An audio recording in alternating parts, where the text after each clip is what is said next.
بالله من الشيطان اللعين الرجيم. بسم الله الرحمن الرحيم. الحمد لله رب العالمين بارئ الخلائق أجمعين، والحمد لله الذي جعلنا من الباقين على أداء سيد الشهداء أبا عبد الله الحسين الشهيد المظلوم العطشان.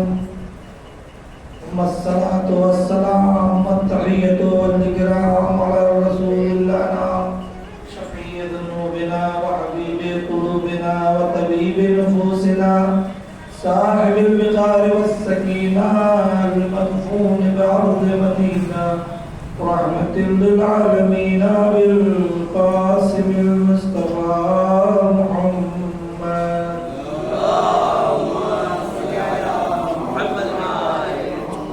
وعلى آله الطيبين الطاهرين المعصومين المظلومين المنتخبين المنتجبين، ولعنة الله على أعدائهم أعداء الله أجمعين من يوم عداوتهم إلى يوم الدين. أما بعد، فإن الله سبحانه وتعالى قال في كتابه الكريم: بسم الله الرحمن الرحيم. من كان يريد ثواب الدنيا فعند الله ثواب الدنيا والآخرة، وكان الله سميعا بصيرا. اللهم صل على محمد وآل محمد. ارباب ادا اور شیخ کے محترمداروں، خالق اکبر کا وہ نایاب تحفہ زندگی کہ جو اس نے ہمیں اس مہینے کی آج تک کی تاریخ میں عطا کیا، اس لیے کہ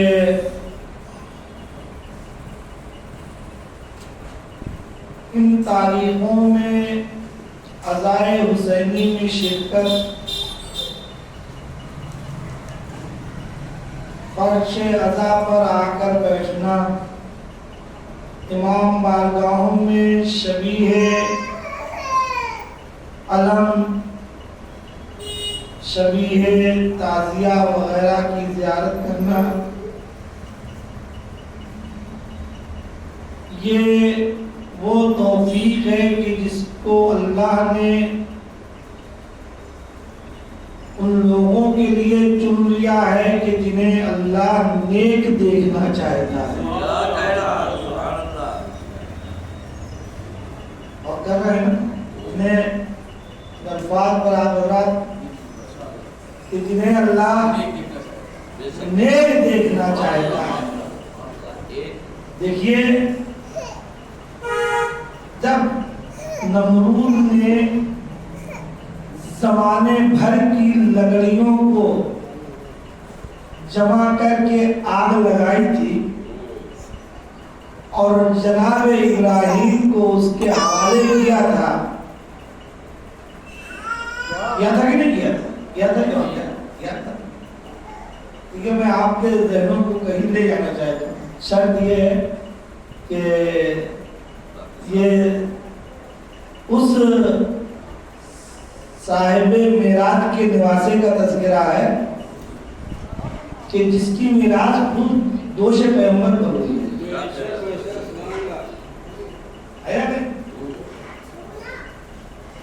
تو آگ لگ گئی، نعرے نمرودی کے شعلے بھڑکنے لگے، کئی میل تک بتاتے ہیں اس کی لمحے جا رہی تھی، اور ایسے میں ایک چھوٹی سی چڑیا، کون؟ ایک چھوٹی سی چڑیا کیا کر رہی تھی؟ اپنے چونچ میں پانی لے کر آ رہی تھی آگ پر ڈالنے کے لیے۔ باقی جو بڑی بڑی چڑیاں تھی انہوں نے کہا کدھر چلی؟ کہا بس جا رہی ہوں، ایک نہیں رہے آگ لگی ہوئی ہے، آگ بجھے گی تو پانی سے بجھے گی، پھر بھی پوچھا جا رہا ہے۔ کہا یہ زمانے بھر کی لکڑیوں کو جمع کرنے کے بعد میں انہوں نے جس آگ کو لگایا جس کی میلوں تک لو جا رہی ہے اس کے بجھانے کی لو لگائے ہوئے ہو، یہ کیسے ہو سکتا ہے کہ اسے تم بجھا دو؟ تو اس نے یہ جواب دیا کہ دیکھو ایسا ہے، لکڑیوں کا جلنا اور ہے، لکڑیاں لگانا اور ہے۔ اور ہوتا یہ ہے کہ جب لکڑیاں جلتی ہیں تو اس کا وجود ختم ہو جاتا ہے، لیکن اگر لکڑی لگائی جاتی ہے تو آگ بھڑک جاتی ہے۔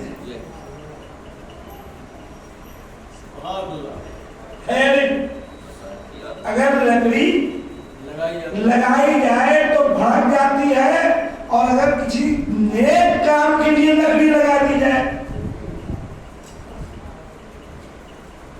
تو اس کے شعلے ایسا ابھرتے ہیں کہ پھر وہ پورے علاقے کو دامنگیر کر دیتے ہیں۔ کسی مولوی کے خلاف کوئی بات تھوڑی سی نکل آئے، دیکھیے تھوڑی سی لکڑی لگا دے کوئی ہے،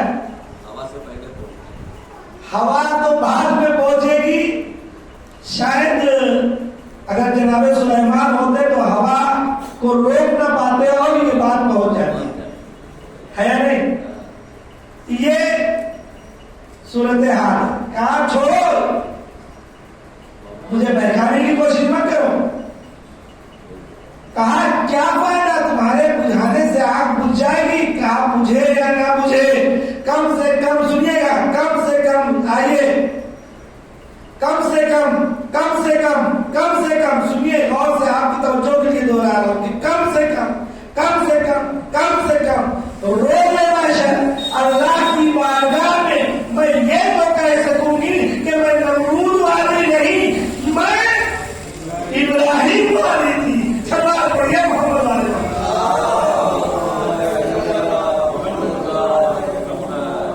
کربلا کے میدان میں ایک طرف یزید تھا، ایک طرف نواز رسول تھا، ایک طرف شجرہ خبیثہ کا وہ ثمر تھا کہ جو یزید کی شکل میں تھا، اور ایک طرف شجرہ طیبہ کا وہ پھل تھا جو حسین کی شکل میں تھا۔ اور کمال یہ ہے کہ شجر چاہے خبیثہ ہو چاہے طیبہ ہو، شاخیں سب کی ہوتی ہیں، وہ اپنا اثر دکھاتی ہیں۔ شجر ہے جو یزید کی طرف تھے، خود یزید بھی اپنے کو مسلمان کہہ رہا تھا، جو مظلوم کربلا کی طرف تھے وہ بھی مسلمان ہے نہیں۔ یعنی کربلا کی جنگ میں، یزید کی جنگ میں شامل مسلمان تھے، یزید کی فوج میں شامل مسلمان تھے۔ بہت دور سے میں شامل مسلمان تھے، اور اس سے کوئی انکار نہیں کر سکتا۔ صرف مسلمان نہیں، حافظان قرآن بھی تھے۔ اختلافی بات نہیں، بالکل پکی بات بتا رہا ہوں، کسی کو اعتراض ہو آئے میرا میرے بات پکڑ۔ اور یہی نہیں بلکہ قاضیان بھی تھے، ایک قاضی نہیں کئی قاضی تھے کہ جنہوں نے شریعت محمدی کی بنیاد پر نواز محمد کے قتل کے واجب ہونے کا فتویٰ دیا۔ تو کم سے کم یہ بات تو واضح ہو گئی کہ یزید کی فوج میں مسلمان تھے، قاضی بھی تھے، قاضی القضات بھی تھے، حافظان قرآن بھی تھے، اور قرآن کو حفظ کرنے والے وہ تھے جو پیغمبر اسلام کے ساتھ ساتھ تھے۔ یہ ایک دم ہر مذہب اور ہر مسلک کے لوگ اس بات کو قبول کریں گے کہ تھے۔ اب اگر ایسا ہے تو ایسے میں آپ یہ بتائیے کہ ادھر نواسۂ رسول، ادھر نواسۂ رسول ہے کہ جو بانی اسلام کا نواسا ہے،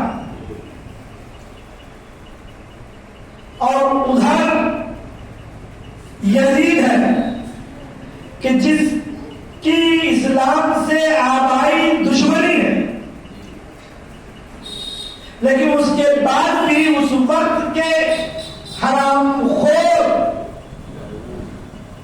مسلمانوں کی سمجھ میں یہ نہ آ سکا کہ حسین حق پر ہے یا یزید حق پر ہے۔ جیسے آج 57 ملکوں میں سے 56 ملک یہ طے نہ کر سکے کہ فلسطین کے مسلمان مظلوم ہیں یا ظالم ہیں۔ فلسطین کے مسلمان مظلوم ہیں یا ظالم ہیں، یعنی وہ فکر جو یزید کے زمانے میں تھی وہ فکر آج بھی پائی جا رہی ہے۔ لیکن یہ جان لیجیے کہ جہاں اکثریت ہوتی ہے وہاں حق بھی ہو، یہ طے نہیں ہے، ضروری نہیں ہے، بلکہ حق کم ہوتا ہے، لیکن کم ہونے کے باوجود اس کے اندر برکت پائی جاتی ہے، اور ناحق اور باطل میں کثرت ہوتی ہے، مگر کثرت کے باوجود اس کے اندر نابودی پائی جاتی ہے نا؟ تو اب یہ بات جب طے ہو گئی تو بس ایک التماس کروں گا اس وقت کے سارے مسلمانوں سے کہ عزیزوں، اس وقت بھی مسلمان تھے، کچھ یزید کے ساتھ تھے، کچھ حسین کے ساتھ تھے۔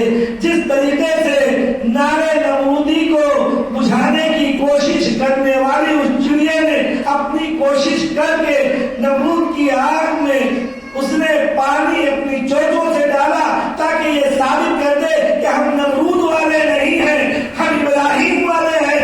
آج کے مسلمان کو بھی اگر نواسۂ حسین سے محبت ہے تو فرش ادا پر آئے اور آنے کے بعد اس بات کا ثبوت دے کہ ہم یزید والے نہیں، حسین والے۔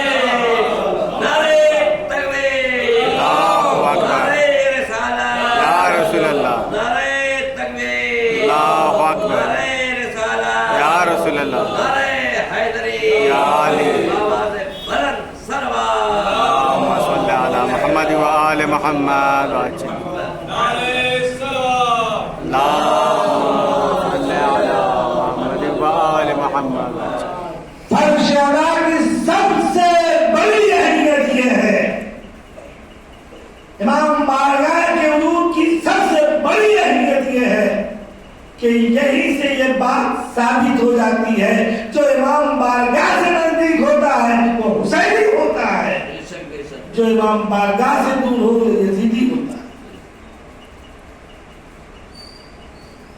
صرف یہ کہہ دینا کافی نہیں ہے کہ یزید غلط تھا،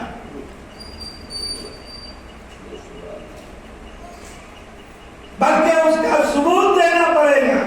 اگر ہم یہ کہہ رہے ہیں دو بھائیوں میں سے ایک بھائی غلط ہے اور اس کے بعد صرف کہہ کر لڑانے کی کوشش کریں گے، یہ غلط ہو جائے گا، یہ فتنہ ہو جائے گا، بلکہ یہ کہتے ہوئے کہ یہ غلط ہے جو مظلوم ہے اس کا ساتھ دینا چاہیے، ورنہ چپ رہنے والوں کے لیے زیادہ سخت ہوں گے مسئلہ۔ یہ نہیں ہو سکتا کہ ایک ہی جگہ پر ایک ہی وقت میں اندھیرا بھی ہو جاتا ہے، ایک ہی صفحہ ایک ہی وقت میں کالا بھی ہو سفید بھی۔ ارے بھائی، یا تو یزید حق ہے اسے مان لیجئے، یا حسین حق ہے اسے مان لیجئے۔ یہ ہو نہیں سکتا۔ اور آج کی گفتگو تنظیم کا موضوع سب سے بڑا ثواب جاریہ ہی یہی ہے کہ فرش ادا پر آنے کے بعد ہم یہاں سے کچھ سیکھیں اور اس کے سیکھنے کے بعد جو سیکھے ہیں وہ دوسروں کو سکھائیں. لیکن ہاں فرش ادا پر آئیں گے کچھ سیکھنے کے لیے، جو سکھانے والا آ رہا ہے، جو فرش ادا اور امام بارگاہ کے لیے خرچے کی ضرورت ہے، جو مائک اور بجلی کا خرچہ ہے، یہ بھی صدقہ جاریہ اور ثواب جاریہ میں شمار ہوتا ہے. یعنی جس نے اس بات پر حسینیہ میں پیسہ لگایا کہ ایک بلب آ جائے گا، جب تک اس بلب کی روشنی میں ذکر سید الشہداء ہوتا رہے گا، جب تک اسے ثواب ملتا رہے گا، اور یہاں سن کر سید الشہداء کے اس ذکر کو جب تک دوسرے سے بتایا جائے گا، جب تک اس کا ثواب دوسرے کو بھی ملتا رہے گا، وہ آگے بڑھتا رہے گا، 10 کو اور بتائے گا، ثواب بڑھتا رہے گا، وہ 10 کو اور بتائیں گے، ثواب بڑھتا رہے گا. عزیزان گرامی، کبھی امام بارگاہ اور مسجد میں خرچ کرنے سے ڈرنا نہیں، بلکہ اس اعتبار سے خرچ کرنا کہ جو جاریہ ہے وہ چلتا رہے گا، یا نہیں قیامت میں. ہمارا یہ تصور ہوتا ہے کہ ہم کسی مزار کے چراغی ہیں یا کسی امام بارگاہ میں تھوڑا سا انتظام کر دے رہے ہیں تو یہ ہو جائے گا کہ یہ امام بارگاہ کے ہم متولی ہو گئے. نہیں، نعوذ باللہ. متولی کہاں سے ہو؟ کیسے خادم شکر پروردگار ادا کریں کہ حسین جیسی بارگاہ کے لیے، دربار حسینی کے لیے اللہ نے آپ کو خادم چنا ہے. اب یہ بھی ہے کہ اگر ہم یہ تصور کریں کہ امام بارگاہ کے لیے ہم نے 4 آنا چندہ دے دیا، 400 چندہ دے دیا، 200 چندہ دے دیا، 500 چندہ دے دیا، 1000 چندہ دے دیا، تو یہ چراغی صاحب کا فائدہ ہوگا. نہیں، چراغی صاحب کا فائدہ نہیں ہے. اگر وہ پیسہ امام بارگاہ کے لیے آ رہا ہے اور اس پیسے سے امام بارگاہ میں ایک ایسی چٹائی خریدی جا رہی ہے یا ایک اے سی لگا دی جا رہی ہے، تو یہ جان لیجیے کہ جب تک اس اے سی کے اندر بیٹھ کر لوگ ذکر حسین سنیں گے، ذکر اہل بیت سنیں گے، دین کی باتیں سنیں گے، جتنے سنیں گے سب کے سننے کا ثواب اسے پہنچے گا جس کے پیسے کے جمع کرنے کی بات پر اے سی خریدی.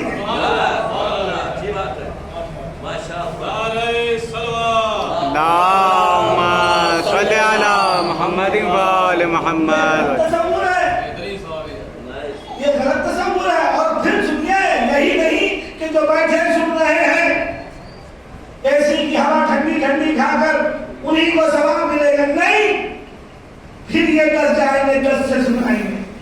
اب وہ جب سنیں گے تو پھر وہ 10 کو سنائیں گے، وہ سنیں گے تو پھر وہ 10 کو سنائیں گے. جوڑ لیجیے قسم خدا کی، جب فرشتوں کی مجال نہیں ہے کہ ہماری چند آدمیوں کی جماعت کی نماز کا ثواب، تو اس صدقہ جاریہ یا ثواب جاریہ کو وہ کہاں سے لکھ سکتے ہیں؟ بس ہمارا یہ تصور ہے کہ ہم تو یہ دیکھیں گے جس میں لوگ کہتے ہیں ہاں ارے مائے ارے صحیح صاحب لے آئے،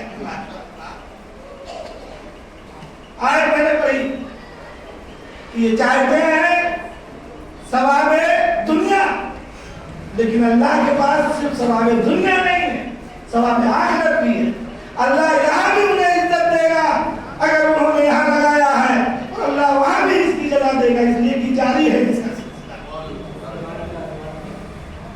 یہ تو شیطان ورگلاتا ہے، یہ کہتا ہے کہ اگر دو گے تو شاہد کا فائدہ ہو جائے گا، لہذا مت دو.